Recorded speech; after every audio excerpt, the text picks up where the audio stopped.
Well, from our capital now to the British capital, as Prime Minister Boris Johnson says he accepts a damning report into parties held at his residence while the country was under COVID-19 lockdown.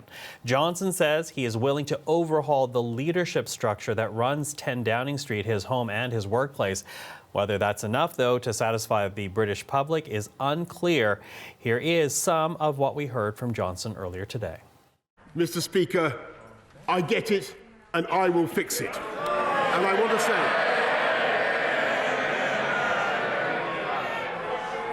want to say to the people of this country, I know what the issue is. Yes, Mr. Speaker, yes. It's whether this government can be trusted to deliver. And I say, Mr. Speaker, yes, we can be trusted. Yes, we can be trusted to deliver. Now, again, Johnson was responding to the report out from Sue Gray. Or Thomas Daigle has more on that and the ramifications for Boris Johnson and his government.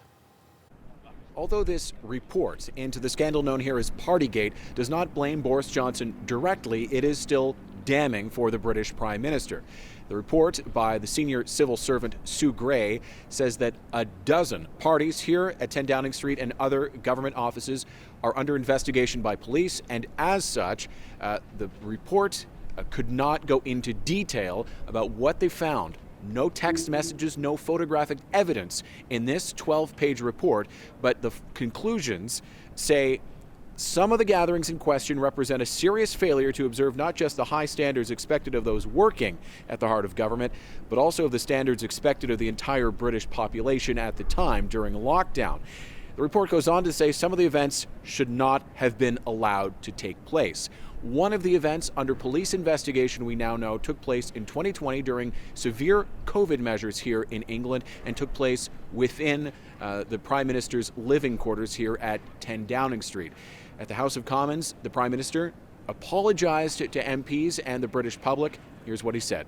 Mr. Speaker, I do care deeply about the hurt that is felt across the country about the suggestion that things were going on in Number 10 that were in contravention of the COVID rules.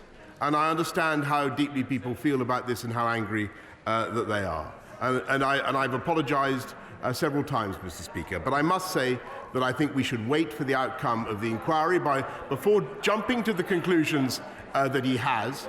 And in the meantime, we should focus on the issues that matter to the British people. Criticism from both the opposition and some of Boris Johnson's own Conservative MPs was harsh. So either my right honourable friend had not read the rules, or didn't understand what they meant, and others around him, or they didn't think the rules applied to Number 10. Which was it?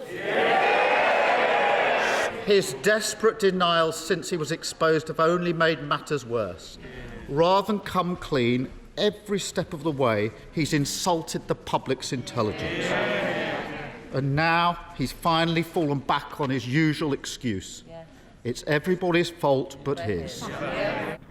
Boris Johnson didn't announce any firings or resignations here at 10 Downing Street, just a rehaul of the leadership structure at the Prime Minister's office, and he said there would be more announcements in the days to come. It's unclear yet whether that will be enough to give political cover to the Prime Minister to convince the rebel Tories in his own parliamentary party not to oust him as their leader and the Prime Minister. The coming days will still be crucial for his political future.